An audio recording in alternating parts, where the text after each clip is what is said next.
Allahumma sholli wa sallim ala nabiyillah wa ala rasulillah sayyidina Muhammadin wa ala alihi wa sahbihi ajmain. Nama ba'du. Kita meneruskan kajian yang paling penting dalam ulumul Quran, termasuk adalah al-ibratu bi umumil lafzi la bi khususis sabab. Itu terkenal sekali. Jadi Nabi karena seorang manusia, apapun hebatnya Nabi ini seorang manusia, tentu kalau ngandani cara Jawa atau menghitopi pasti ngendikan sama yang di depannya. Tapi bukan berarti hukum ini khusus pada yang di depannya, tapi menjadi umum. Kenapa menjadi umum? Ya karena kebaikan itu boleh dilakukan oleh siapa saja.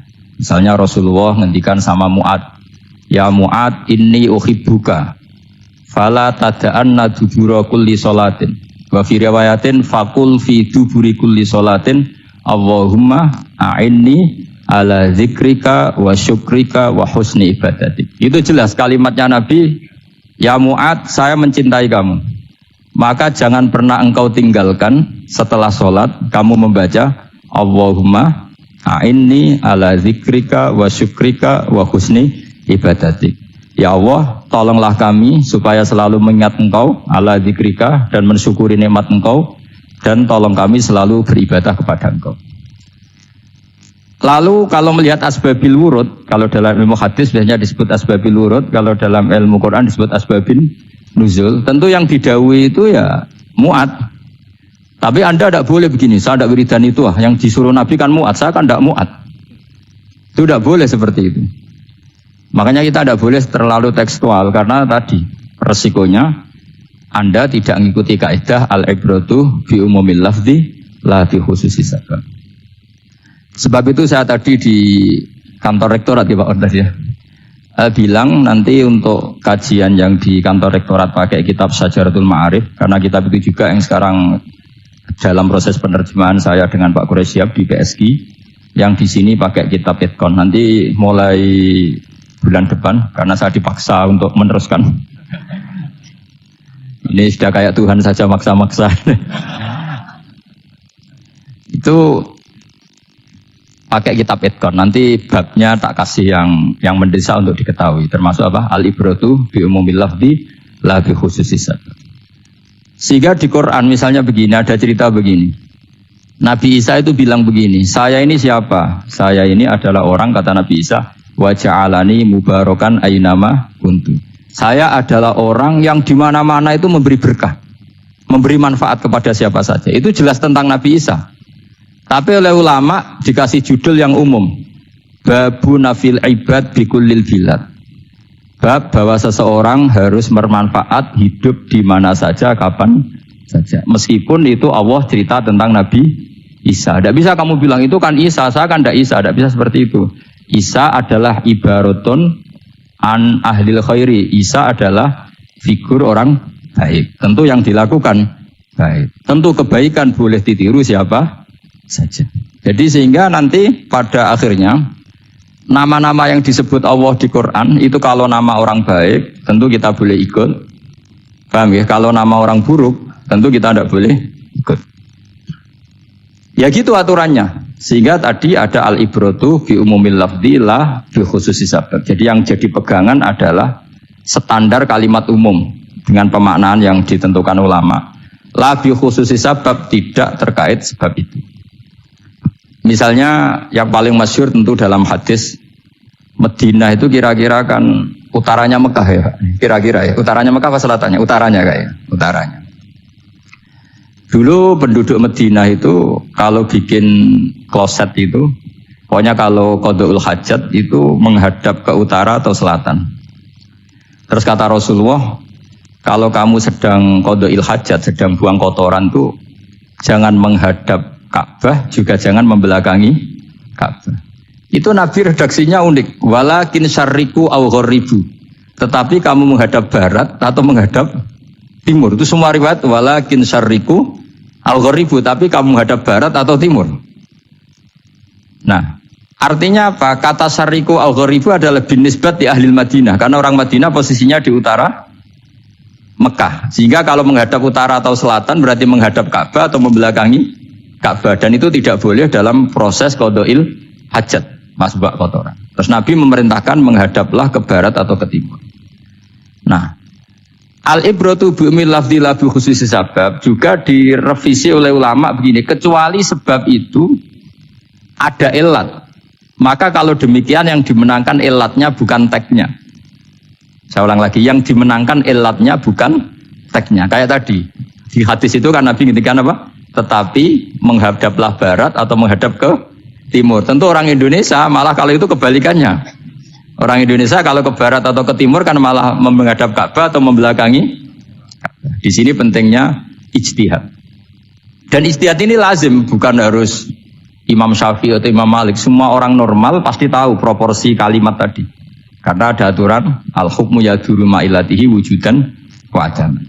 Gitu seterusnya. Ini penting saya utarakan. Sehingga ketika Rasulullah sedekah dengan dinar dikasihkan fakir miskin atau dirham dikasihkan fakir miskin, pikirannya ulama adalah sedekah dengan mata uang yang berlaku saat itu. Tidak selalu ditetapkan dinar atau dirham. Begitu juga ketika Rasulullah dulu zakat fitrah pakai susu kering atau pakai kurma atau pakai gandum. Ulama semua bilang yang penting kuti ahlil balad, yang penting makanan pokok di negara itu. Dalam konteks Indonesia tentu apa? Beras. Ini penting saya utarakan karena tanpa mengkaji ulumul Quran seperti ini, dan kita insya Allah bulan depan saya langsung bawa kitab Itqan. Di situ ada beberapa contoh. Harus seperti itu. Karena kalau tidak terikat sebab, itu nanti takutnya ayat umum menjadi liar. Misalnya begini, pernah ada aliran sesat dulu. Kebetulan di Jogja itu saya lihat di TV. Entah salah kiainya, entah salah dosennya, entah salah siapa. Atau salah orangnya agak stres, tidak tahu saya. Semoga salah orangnya itu sholat menghadap 4 arah. Alasannya Allah nggak ada di mana-mana, ya sudah di barat. Rakaat kedua ke utara, rakaat ketiga ke timur, rakaat keempat ke selatan. Ya, itu uniknya itu ngawurnya lah, bukan uniknya. Ngawurnya itu dalil fa'ena matuwallu fatamma wajhuwa, kamu hadap kemana saja di sana dari itu Allah. Sehingga semua ulama ketika bikin kaidah al-ibratu bi'umil lafzi la bi khususi sabab selalu menyertakan kecuali khususus sabab ini ada illatul hukmi. Maka itu enggak jadi. Kayak ayat tadi, kalau kamu pakai umumnya lafaz itu kan boleh sholat menghadap mana saja. Nah makanya Imam Syafi'i ketika ditanya, lalu ayat ini proporsinya gimana? Kata beliau, fis safar. Orang yang sedang di pesawat, mau sholat, tentu masuknya fatamma wajhuwa. Jadi dalam kondisi bepergian, yang kita ingin sholat, maka pakainya ayat seperti itu. Tapi kalau kondisi nomor, fawal liwajhaka syatrul masjidil haram. Jadi makanya ini penting ngaji ulumul Quran. Kita tidak bisa hanya megang terjemah atau megang apa, kemudian kita fatwa atas nama Quran dan hadis. Sehingga dulu syaratnya memang ketat, harus hafal Quran, hafal hadis, menguasai usul fikih, menguasai macam-macam. Karena tanpa itu memang tidak bisa. Sampai Ibnu Abbas ngendikan, kamu jangan pernah fatwa pakai Quran. Fa inna lahu wujuhan katsirah, karena Quran punya sisi yang banyak. Walakin hajuhum bisunnah. Kalau kamu adu hujjah, pakailah sunnah Rasulullah SAW, karena di situ penjelasan Quran. Misalnya tadi Rasulullah ketika kondisi normal pasti sholat menghadap Ka'bah. Jadi kalau bepergian nanti unta, kata riwayat-riwayat, ainama tawajjahat bihi rokhilatuh, kemana saja posisi unta menghadap. Ada ulama yang berpendapat itu khusus sholat sunat. Kalau sholat fardu dalam kondisi ada punya mobil harus berhenti. Ini mazhab Syafi'i. Jika misalnya saya, Pak Harsoyo, Pak On bawa kijang mobilnya sendiri, kalau sholat fardu jangan mentang-mentang pakai kendaraan terus menghadap sekenanya. Kalau mau ke Banyuwangi berarti menghadap ke timur, itu yang boleh hanya sholat sunat. Kalau sholat fardu harus berhenti. Karena kijang ini dalam kendali Anda. Kecuali dalam surah yang kendaraannya tidak dalam kendali Anda. Misalnya kita naik pesawat. Jadi harus dibedakan. Jangan mentang-mentang Nabi sholat di unta kemana saja menghadap. Tapi konteksnya kan unta ini, cara berpikir unta ini dalam kendali Nabi. Tapi kalau pesawat kan tidak. Jelas ya? Jadi makanya ini pentingnya proporsional. Jadi kalau kita naik kijang misalnya mau ke Banyuwangi, kalau waktu zuhur ingin sholat ya harus berhenti. Karena yang ainama tawajjahat bihi rokhilatuh, kemana saja kendaraan membawa kita, itu dalam konteks sholat apa? Sunnah. Jadi ini pentingnya ulama. Ini yang dikatakan al-ulama warasatul anbiya. Karena sanad ini musalsal, terurut, sampai Rasulullah Shallallahu Alaihi Wasallam. Terus ada lagi ayat umum yang akhirnya jadi judul umum. Misalnya begini, kita tahu cerita Nabi Khidir, di antara ceritanya ada satu kampung itu pelit. Makanya orang pelit itu wajib didendami.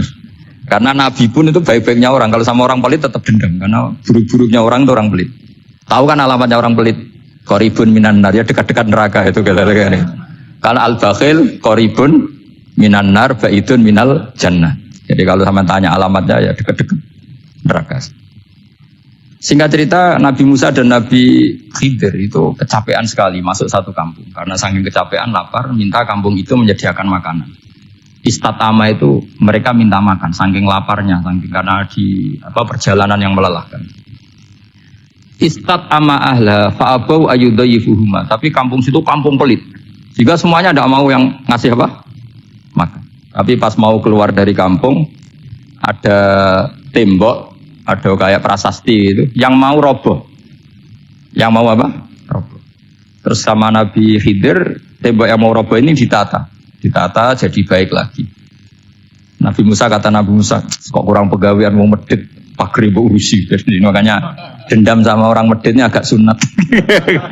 Karena Nabi Musa juga marah sama Nabi Khidir, orang kayak kampung kayak begitu pelit kok temboknya apa rusak kamu benahin gitu. Terus Nabi Khidir menjawab, wa amal jidaru fakana lulamaini yatimaini fil madinati wa kana tahtahu kanzul lahuma wa kana abuhuma sholihah. Begini loh, tembok ini adalah penyimpan harta. Penyimpan harta untuk anak yatim. Bapaknya dulu itu soleh. Artinya terus dibabkan oleh ulama, babu ikrami sibyanil mu'minin. Bab kita memuliakan anak-anak orang soleh. Sehingga dalam adat kita menghormati Habib, menghormati Gus, menghormati anak pahlawan, menghormati orang-orang yang dulu berjuang kepada untuk Indonesia. Karena di antara yang dipertimbangkan Nabi Khidir adalah wakana abuhuma sholihah. Tentu kita menghormati putra-putri yang dulu mendirikan UII, macam-macam. Ya tentu proporsional, tapi tetap saja dapat poin dulu atas nama putra pahlawan, putra orang-orang soleh. Karena Nabi Khidir ketika mempertimbangkan itu, alasannya wakana abuhuma sholihah. Faroda rabbuka yablughu ashuddahuma wastakhrijakan zahuma. Tentu Allah ingin kalau tembok ini roboh, kemudian kelihatan khazanahnya atau tabungannya, nanti dipakai orang-orang zalim. Kalau dipakai orang zalim, maka yang berhak tidak mendapatkan. Sama, negara ini itu dimerdekakan oleh para pahlawan supaya dikelola secara kesolehan, supaya dikelola secara orang baik. Maka orang soleh semua harus ikut kompetisi dengan tanda kutip merebut negara. Karena apa? Tapi tentu tidak perlu chaos, tidak perlu anarkis, karena tentu kemerdekaan ini dibela-belain supaya kita jadi baldatun thayyibatu wa rabbun ghafur. Sama, pertimbangannya Nabi Khidir, kalau ini kebongkar tersibak, pasti diambil orang-orang zalim. Dan akhirnya yang yatim tadi tidak dapat. Akhirnya dibabkan lagi di bab tertentu. Bab menjaga harta supaya tidak dikuasai orang zalim. Jadi akhirnya menjadi sekian varian ilmu. Pertama, varian ilmu bab menghormati anak orang soleh. Sebab supaya harta ini tidak dikuasai orang zalim dan seterusnya Nah saya harapkan nanti dengan ulumil Quran kitab Itqan itu nanti aturan-aturan seperti itu tertanam pada Anda. Sehingga sebetulnya ulama fikih yang ngarang kitab sampai satu boto-boto itu sebetulnya ya normal-normal saja. Kalau sampean sudah mengkaji ilmu yang kayak saya kaji itu normal-normal saja. Misalnya begini, saya beri contoh ya. Orang munafik itu disifati Allah gimana? Wa idza qamu ilas sholati qamu kusala. Orang-orang munafik adalah orang ketika mau sholat itu bermalas-malasan. Terus kitab Fathul Mu'in atau Fathul Wahab atau kitab semua kitab fikih bikin judul gini. Saya masih ingat takbirnya. Wa yusannu nasyatun li sholatin. Disunatkan kalau sholat itu ketok gumrigah, ketok semangat. Fa inna Allaha ta'ala dzamma tarikihi, karena Allah mengkritik atau menyalahkan orang yang kalau sholat itu tidak nasyat, tidak gumregah, tidak semangat. Mergo seperti itu adalah fi'lul munafikin, perilakunya orang munafik. Terus ditulis wa idza qamu ila sholati qamu kusala. Artinya di situ Allah mengkritik orang munafik. Kenapa? Karena kalau sholat malas-malesan. Anda ingin bersifat kayak orang munafik apa bersifat kayak Rasulullah? Tentu ingin seperti Rasulullah. Kalau ingin seperti Rasulullah ya wasari'u ila magfiratim mir rabbikum. Kalau ada kebaikan harus cepat-cepat, harus disegerakan. Nah, sehingga nanti babnya ya sudah tidak tentang orang munafik. Babnya begini. Babul musara'ah ilal khairat wa tarkil kasli. Bab bergesa-gesa atau bergegas dalam kebaikan dan meninggalkan malas. Jadi tidak lagi tentang sholat tapi tentang kebaikan apa saja. Jadi kalau kamu punya hutang bisa nyaur jam 7, nyaur jam 9 pasti disalahkan Allah. Karena bisa saja dalam 2 jam ini kita mati. Paham ya? Begitu juga kalau kita sholat bisa awalal waktu, kenapa tidak awalal waktu? Meskipun akhir waktu ya dibolehkan. Itu ya tadi babnya ya tentang wa idza qaum, orang munafik itu ya seperti itu. Akhirnya apa? Ayat ini turun tentang orang munafik tapi pemaknaannya umum. Ini disaksikan apa? Orang-orang tua kita ini ada Pak Ersoya, ada Pak On. Pemahaman ini harus dikawal dan ini tradisi ulama. Saya pastikan di pondok-pondok atau di Al-Azhar di mana saja, itqan itu dipakai disertasi doktor. Jadi kalau betul nanti kita mengkaji itu sudah doktor semua, doktor tafsir semua. Jadaan maksudnya. Memang itu mau tidak mau dan itu mudah sekali. Saya ulang lagi itu mudah sekali. Kenapa kata Imam Syafi'i fa innal uqula mutarratun ila qabril haqqi, karena akal itu dipaksa untuk menerima kebenaran. Ciri utama kebenaran kata Rasulullah matma'an nabi qabr. Jadi menerima itu pasti clear. Makanya disebut kebenaran itu ma'ruf, mudah dikenali. Sesuatu yang salah bahasa Arabnya itu mungkar, angkarohul aklu. Akal itu tidak nyaman. Makanya disebut apa? Munkar, sesuatu yang diingkari. Akal itu asing. Ya asing tuh misalnya, sepeda motor ini milik siapa? Milik Zaid. Ya sudah lah saya pakai, tidak usah pamit. Akal pasti, ini kok aneh, kok nggak milik orang kok nggak pamit. Akal pasti nggak terima. Makanya agama itu hanya menerima al-ma'ruf yang mudah dikenali dan menolak al-mungkar, sesuatu yang akal itu nggak terima.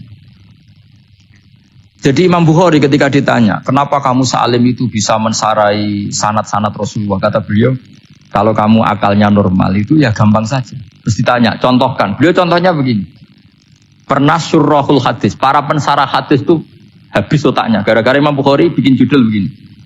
Babu sihati tolakil akhros. Ingat-ingat ya. Babu sihati tolakil akhros. Bab sahnya tolaknya orang bisu. Orang bisu itu orang nggak bisa ngomong tuh kalau bahasa Jogja. Bisu ya? Bisu. Bisu itu cerita. Bab sah tolaknya orang akhros.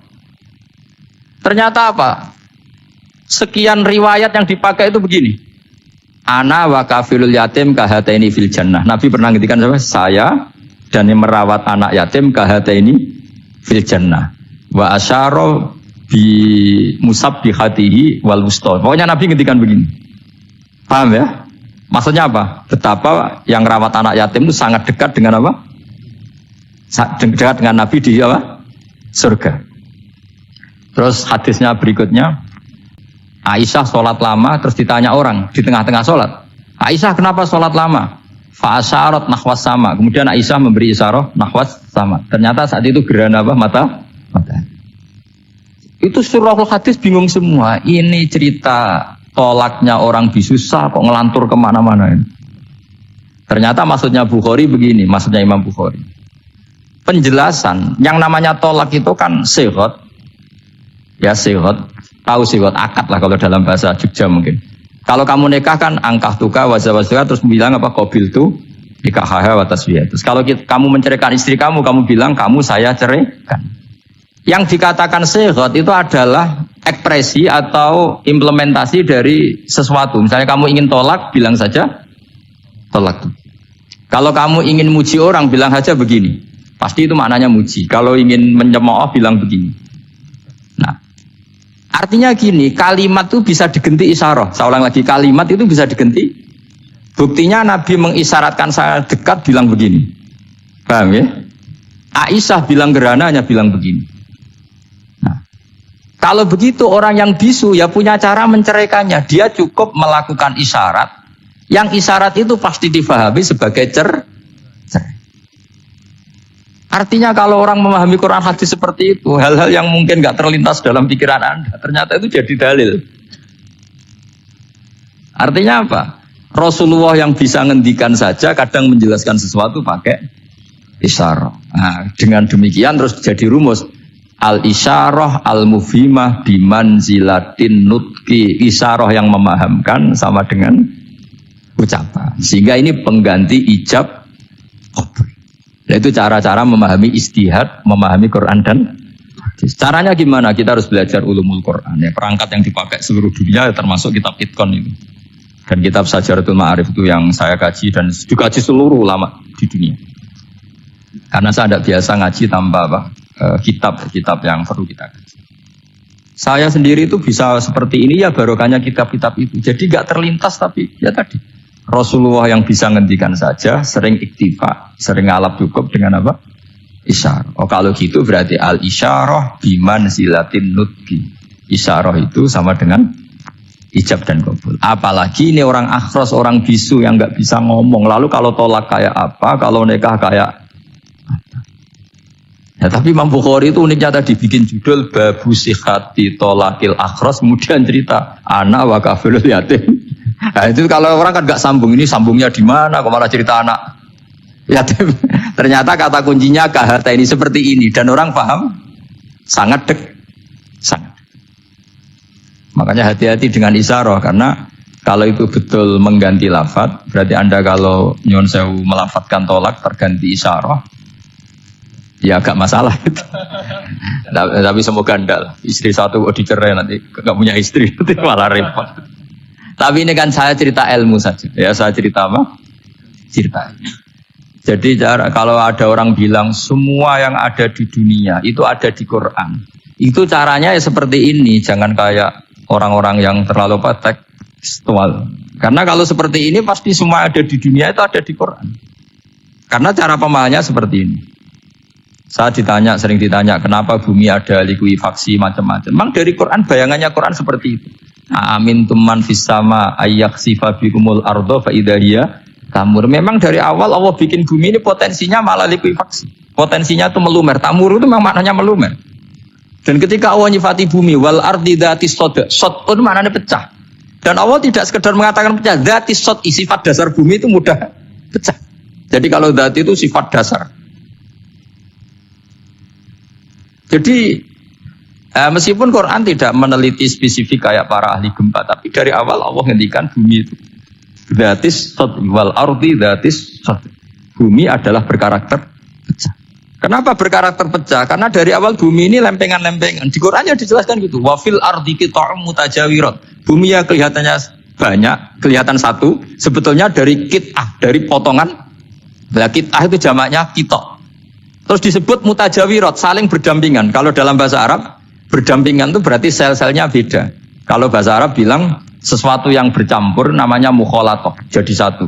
Kalau yang beda jenis namanya mujawarah. Nah, Al-Quran itu bilang wafil ardi qita'um mutajawirat. Bumi ini karakternya per potongan-potongannya karakternya beda-beda. Sehingga memang potensinya bumi ini hancur. Apalagi dari awal memang dipersiapkan mau dihancurin. Makanya nggak usah takut kiamat. Memang rencana Tuhan mau dihancurin. Makanya sanggup takwa saja. Kalau ingin menghentikan penghancuran ini tidak bisa. Itu sudah dalam rencana Tuhan pasti dihancurin. Makanya kalau orang sufi ditanya, kenapa tidak bangun rumah? Gimana aja mau rencana ngancurin bumi, kok saya rumah tak tata, nanti juga hancur. Tapi kalau di Islam kota saya ngomong gitu kan dia apa ini orang nggak jelas ini. Padahal yang kedonyan itu yang nggak jelas sebetulnya. Tapi ini saya cerita, jadi supaya UII ya, yang didirikan ulama-ulama. Saya masih ingat ketika Profesor Zaini cerita, Pak Zaini saya ini kan kiai, saya tidak punya gelar apa kok. Jangan minta bantuan ini. Katanya Pak Zaini dulu UI ya didirikan banyak kiai dan sebagian pendirinya juga gak punya gelar katanya. Tapi mendingan gak punya gelar manfaat daripada punya gelar gak manfaat. Malah problem. Tapi ya gak masalah. Sudah ada manfaat gak punya gelar malah repot lagi. Sudah cara berpikir gitu saja. Pokoknya sementing semuanya baik apa saja. Jadi nanti setelah sampean mengkaji ulumul Quran ya tadi seperti yang dikatakan Imam Syafi'i itu gampang sekali. Kenapa gampang? Karena fa'innal uqula muttarratun ila qabulil haq. Akal ini pasti dipaksa untuk menerima kebenaran. Kayak saya berkali-kali ditanya sama seorang kiai, kenapa sih Gus masalah La ilaha illallah kok sampai Nabi ngendikan wa in zana wa in saraka. Siapapun yang melafadzkan la ilaha illallah Muhammadur Rasulullah itu suatu saat pasti masuk surga. Meskipun dia pernah zina, pernah maling. Itu jelas teks hadis di Bukhari, di Muslim, wa in zana wa in saraka. Meskipun zina dan ini bukan berarti Nabi melegalkan perzinahan, enggak, ma'adzallah, enggak akan terjadi. Nabi melegalkan perzinahan. Tapi Nabi ingin ngendikan begini. Absolutisme kebenaran itu tidak terganggu oleh kesolehan dan kefasikan. Karena kebenaran absolut siapapun akan ngomong seperti itu. Saya berkali-kali nyontohkan, Rektor Al-Azhar akan bilang 1 tambah 1, 2. Lonte ya bilang 2, koruptor ya bilang 2, KPK ya bilang 2, 01 ya bilang 2, 02 ya bilang 2. Karena absolutisme kebenaran. Nah Nabi itu ingin mengatakan bahwa Allah Tuhan ini kebenaran sejati. Sehingga siapapun yang melafadzkan sah. Sehingga orang yang kafir 70 tahun sekali melafadzkan syahadat sah. Tidak usah begini. Pak kafir, soleh dulu ya beberapa tahun gitu. Baru Anda sah melafadzkan kalimat la ilaha. Tidak ada seperti itu. Semua ulama ijma. Orang kafir 70 tahun melafadzkan la ilaha illallah sekali langsung menjadi Muslim. Kenapa sah? Kebenaran absolut tidak bersyarat kesolehan maupun kefasikan. Ya kata tadi orang bilang 1 tambah 1 harus profesor apa anak TK boleh. Jangan mentang-mentang profesor, doktor, rektor, UGM atau UI. Tadi anak kecil bilang berapa 1 tambah 1, 2. Sudah aku tak bilang 4. Tidak bisa. Kebenaran absolut itu orang akan sepak. Nah Quran itu termasuk kebenarannya absolut. Maka harusnya siapapun bisa memahami Quran. Termasuk orang yang sebelum Islam. Sekarang saya tanya ke sampean, ketika Umar masuk Islam karena dengar Quran itu dulu dengarnya apa dulu Islamnya? Dulu dengarnya dan dia paham. Wa ma huwa min kalamil basar, ini enggak mungkin omongan manusia seindah ini. Karena mudah difahami Quran. Nah sekarang enggak, karena ada sistem akademik. Itu terus orang macam-macam urutannya. Jadi repot sekarang. Kalau kata tafsir At-Tabari lebih ekstrim lagi. Idla yuqalu masalan ifham bima la aklala. Jadi orang-orang kafir ini kan, orang-orang kafir Mekah ini kan Rasulullah jadi nabi ini kan semua orang masih kafir. Gak ada mahasiswa UI, gak ada orang NU, gak ada orang Muhammadiyah. Semuanya orang kafir, semuanya masih kafir. Terus Nabi membawa Quran, maka kitab pertama itu bukan ya ayuhan nahdiyun, ya ayuhal Muhammadiyun. Kitab pertama kul ya ayuhal kafirun, karena pendengarnya semuanya kafir. Dan itu mereka paham. Tapi nanti soal hidayat nomor 2, tapi mereka itu yang jelas. Sehingga banyak orang kafir yang menjadi muslim karena mendengar Al-Quran. Jadi ini penting diketahui karena kebenaran itu milik siapa saja dan akan mudah dipahami. Kayak tadi, kalau 1 tambah 1, 2 itu rektor ya bilang 2, anak TK ya bilang 2, musuh kamu ya bilang 2. Kamu atas nama sentimen dengan musuh pun tetap bilang. Nah di sini kadang Nabi ngendikan mangqala la ilaha illallah dakhalal jannah wa in zana wa in saraka. Proporsinya seperti itu, bukan berarti Nabi melegalkan zina, bahwa kalimat ini kalimat yang kebenarannya absolut sehingga siapapun sah mengatakan itu, meyakini itu meskipun punya masa lalu seperti. Jadi jangan salah makna terus Nabi melegalkan, tidak sama sekali. Jadi saya mohon ini jadikan satu ilmu. Bahwa ilmu adalah tetap apa? Sehingga ada ayat kulil ladzina kafaru iyantahu yughfar lahum ma qad salah. Katakan kepada orang-orang kafir sekali menghentikan kekafirannya yughfar lahum ma qad salah. Maka kekafiran di masa lalu dianggap hilang dan dia hanya dengan status yang sekarang yaitu seorang mukmin. Karena dia disahkan melafadzkan la ilaha illallah. Makanya pernah ada cerita, ini penting saya utarakan ke jenengan. Ada orang kumpul kebo, singkat cerita kumpul kebo lelaki sama perempuan. Suatu saat Nabi dikasih tahu sama tetangganya, ya Rasulullah, orang yang biasa kumpul kebo itu sekarang sudah nikah. Jawabannya Nabi unik. Alhamdulillah, kira-kira gitu kalau bahasa Indonesia. Qad kharaja min sifahin ila nikahin. Dia sudah keluar dari tradisi zina, sekarang dia sudah dengan kehormatan nikah. Maksudnya gini, kalau malam Senin dia belum nikah, kumpulnya kan masih kumpul kebo. Bertahun-tahun gitu. Paginya dia nikah, malamnya kumpul sudah kumpul sunnah karena sudah nikah. Jadi tak sama seperti tadi. Kalau dia belum melafadzkan kalimat tauhid, ya statusnya dia kafir. Sekali melakukan kalimat tauhid, ya statusnya dia muslim atau mukmin. Sama. Ketika hubungan intim tanpa nikah namanya sifah perzinaan. Sekali nikah ya namanya sunnah. Jadi semudah itu. Dan Nabi tidak tanya macam-macam. Mau ngendikan qad kharaja min sifahin ila nikahin. Sudah keluar dari tradisi sifah menuju nikah. Pertanyaannya gini, kenapa enggak disyaratkan ini itu untuk nikahnya? Misalnya macam-macam. Ya sebetulnya syarat itu pasti ada, cuma begini loh. Orang yang ingin menghentikan keburukannya harus kamu katakan sah sekarang juga. Karena kita mengesahkan penghentian keburukan. Jangan lalu orang yang mau tobat malah dipersulit. Jadi misalnya la ilaha illallah, kamu belajar makhraj dulu, bilangnya lah benar. Belajar bahasa Arab dulu. Ya kacau. Apalagi saya persiapkan seremonialnya dulu, nanti di masjid di syuting supaya satu Indonesia tahu yang Islamkan saya itu kayaknya yang engkek malah repot lagi. Ini penting saya utarakan supaya clear. Jadi saya ulang lagi, al-ibratu bi umumil lafzi la bi khusus sabab. Allah ya enggak apa-apa cerita Nabi Musa, cerita Nabi Isa, cerita misalnya begini, bolehkah orang soleh itu jadi raja? Jawabannya harus bilang boleh. Karena Allah pernah menfigurkan tokoh soleh yang bernama Sulaiman dan Daud. Dan beliau adalah raja. Ketika Imam Syafi'i ditanya, bolehkah orang Islam tidak kawin? Ya asal dia ada zina ya boleh. Karena Allah menyebut hamba yang soleh dan sebagian mereka tidak nikah. Yaitu Nabi Yahya dan Nabi Isa. Yaitu wasayyida wa hasura wa nabiyya minas sholihin. Jadi cara berpikir Imam Syafi'i gampang. Bagaimana hukumnya orang Islam yang enggak nikah padahal dia tapi asal enggak zina loh ya. Ya jawabannya ya boleh karena Allah mensifati Nabi Yahya dan Isa dengan status hasur, tidak apa? Nikah. Bolehkah seorang soleh jadi raja? Ya boleh. Daud dan Sulaiman itu seorang soleh dan jadi raja. Bolehkah orang soleh itu fakir? Wah sudah banyak, enggak usah dibolehkan sudah banyak. Kan? Jadi gampang sekali Quran di depan ahlinya itu. Jadi kalau Imam Syafi'i ditanya, fa inna wa ta'ala dzakara abdan sholihan wa qala wa sayyida wa hasura wa nabiyyam minas sholihin. Ternyata ini orang dia ditanya, apakah boleh orang soleh itu jadi politikus, jadi pejabat? Ya boleh saja. Faqad ataina ala Ibrahim al-kitab wal hikmata wa atainahum mulkan azim. Jadi ini yang boleh bukan sekedar Ibrahim. Padahal di ayat itu tentang ala Ibrahim. Cara berpikir ya tadi, ternyata kesalehan tidak mengganggu jabatan. Ya tentu ya maksudnya untuk kesalehan juga. Jika agama ini gampang. Makanya kalau ada yang tanya bagaimana perempuan punya aktivitas, ya jawabannya asal kebenaran ya boleh. Allah cerita Bilqis dan itu raja perempuan.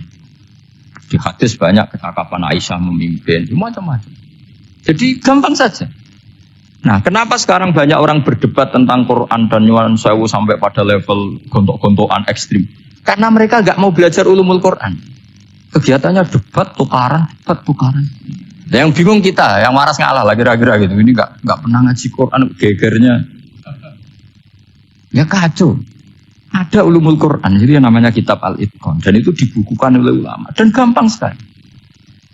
Pernah ya Sayyidina Umar ketika Futuhat, beliau sudah Futuhat itu mengalahkan musuh-musuh Islam yang memusuhi Islam. Perlu dicatat, musuh-musuh Islam yang memusuhi Islam. Karena kalau yang tidak memusuhi Islam nggak boleh dimusuhi juga. Ya. Singkat cerita ditanya, kenapa kita tidak tasakuran besar-besaran, kita kan sudah menang. Padahal disambut sedemikian rupa. Jawabnya Umar apa? Inna wa ta'ala qad ayyara qauman faqala adhabtum thayyibatikum fi hayatikumud dunya wastamta'tum biha. Allah itu mengkritik kelompok kaum yang dalam hidupnya itu foya-foya. Maka saya akan mengurangi foya-foya itu supaya saya menyisakan jatah foya-foya saya sampai di surga. Nanti orang kafir ketika dimasukkan neraka di antara taubehnya Allah. Taubeh itu ya semacam kayak disalahkan gitu. Adhabtum thayyibatikum fi hayatikumud dunya, jatah-jatah kenikmatan kamu, salah kamu habiskan di dunia. Sehingga kita harus pernah pas enak-enaknya tidur, tahajud, wiling-wilingan, ngurangi jatah. Sayyidah Aisyah itu cantik sekali, tapi sudah turu mujur di depan Nabi tetap sholat. Kalau sampai istrinya tidak cantik saja, nggak pernah tahajud. Itu masalah besar. Itu Aisyah itu kenangannya Aisyah. Saya ini kurang cantiknya. Sampai Nabi kalau sholat digoda tidur di depannya, masyhur. Wa ana mu'taridotun. Saya tidur malang di depan Nabi. Nabi kalau berdiri sikilnya aku tak dojorno. Kalau Nabi mau sujud, Tak ingkretno. Nabi terus saja tahajud. Dan saya yakin itu sunnah, tidak ada yang niru itu. Aisyah loh, bukan yang Saudah, Aisyah. Di semua riwayat itu, kalau Saudah kan mungkin, wah pantesan Saudah kan gitu. Ini Aisyah. Terus ada cerita lagi, betapa Rasulullah memang Nabi betul. Aisyah itu istrinya paling cantik. Kan yang nyanyi cantik itu hanya Aisyah, Zainab sama Sofia. Kira-kira rivalnya itu. Yang rivalnya itu, kira-kira. Ya sebagian ya cantik tapi enggak sekelas ini. Rasulullah itu malam-malam keluar. Terus pikiran Aisyah, pasti ke sebagian rival saya. Doroh itu maru kalau coba. Dibuntuti sama Aisyah. Nabi enggak tahu kalau dibuntuti Aisyah. Ini hadis riwayat doa masuk kuburan. Maka, jadi hadis itu ya unik. Kalau enggak di tangan ulama itu jadi kacau. Babu doa li ahlil kubur. Bab mendoakan ahli kubur itu babnya itu tentang cemburu. Walhasil karena Nabi keluar, wah ini mesti itu enggak benar ini. Paling ke Sofia atau ke ya pokoknya Zainab, pokoknya yang cantik-cantik. Ditututi sama siapa Aisyah. Nabi enggak tahu hal itu. Ternyata Nabi itu kebagi itu assalamualaikum daraqaumil mukminin wa inna insyaallah bikum lahikun. Jadi barokahnya cemburu, hadis itu ada rawinya. Oh, ternyata ke kuburan toh. Itu sampai pulang jadi hadis itu diriwayatkan Aisyah. Ghirtu itu cemburu, saya ini cemburu sama Nabi malam-malam keluar. Tak tututi juga mau kuburan. Lah, sahabatnya tanya muridnya Aisyah, lalu baca apa? Assalamualaikum daraqaumil mukminin wa inna insyaallah bikum lahikun. Kalau sampean kan enggak dibuntuti tok bar tenan. Mesti barbaran. Jadi ini penting saya utarakan. Jadi coba ulumul Quran dikaji secara baik. Insya Allah nanti maknani Quran itu mudah. Karena memang sesuatu itu harus ada ilmu. Ya sesuatu itu harus ada ilmu. Banyak ulama itu nangis karena mudah memahami rahmat Allah. Abu Yazid Al-Bustami itu jadi wali bukan karena banyak wiridannya, enggak. Dia sekarang itu memuji begini, ya Allah, engkau itu tidak butuh saya, tapi kenapa ngasih makan saya? Kalau majikan ngasih makan karyawannya kan supaya mau kerja. Semua kebaikan manusia itu pasti ada imbalannya. Tapi engkau itu tidak butuh apa, kenapa ngasih nikmat kepada manusia padahal engkau tidak butuh? Itu kan aneh betul. Kalau apapun ikhlasnya orang, kalau ngasih itu kan ada maunya. Meskipun sudah bilang ikhlas. Oh sudah, tapi kalau Allah itu tidak butuh. Misalnya ada orang nyumbang masjid ikhlas, tetap di hatinya, benak Jumatan Pak Quran yang dindi, tetap ada kepentingannya. Tapi kalau Allah, sehingga cara mensifati Allah itu luar biasa. Makanya orang jadi wali itu diantara kata Rasulullah, Inna woha la yardu anil abdi idha akalal aklah fayahmaduhu alaiha au yashrubah syarbah fayahmaduhu alaiha.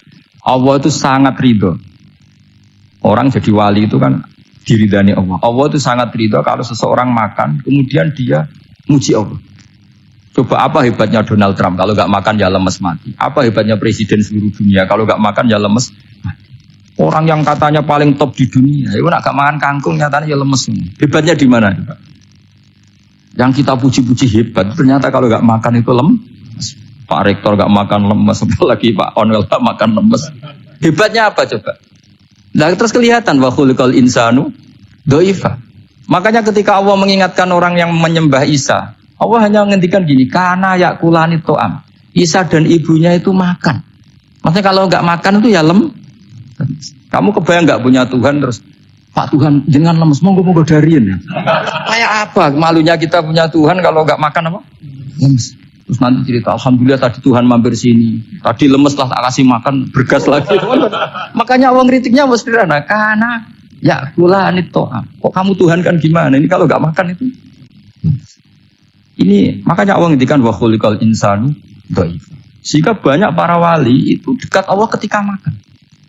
Bukan apa-apa karena tadi makannya itu tidak kayak sampai anak makan, ya lahap sebagainya udah gitu.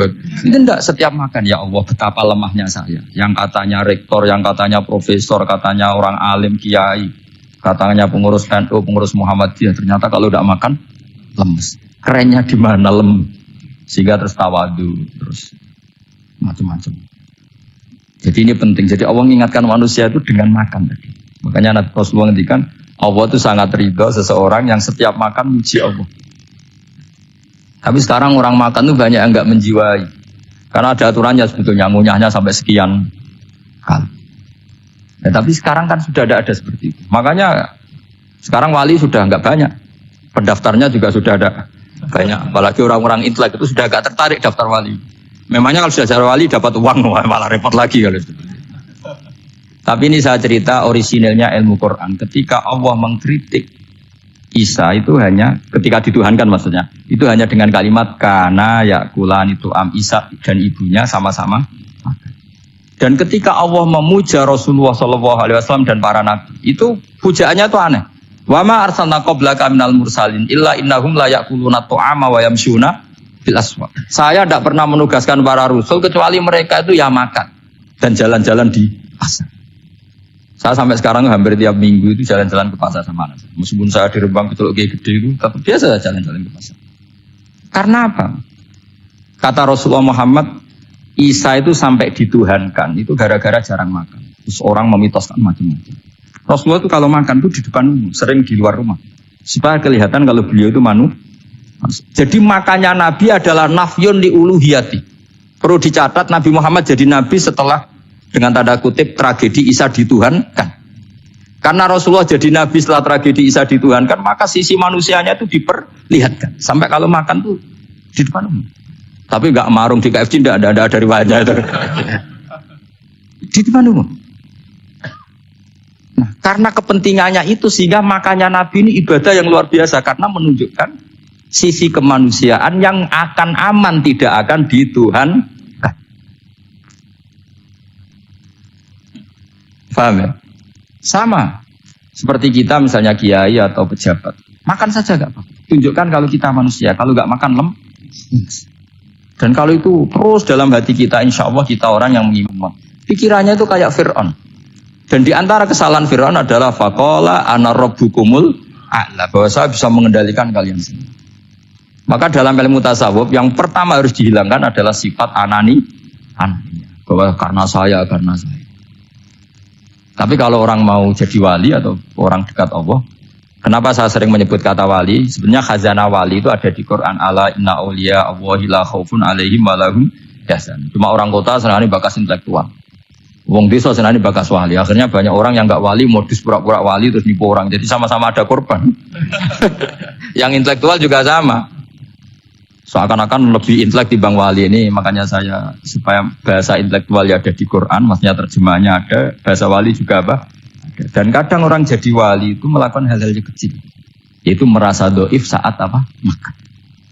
Merasa doif saat. Karena tadi paling mudah menafikan ketuhanan seseorang adalah nyatanya kalau nggak makan lemes.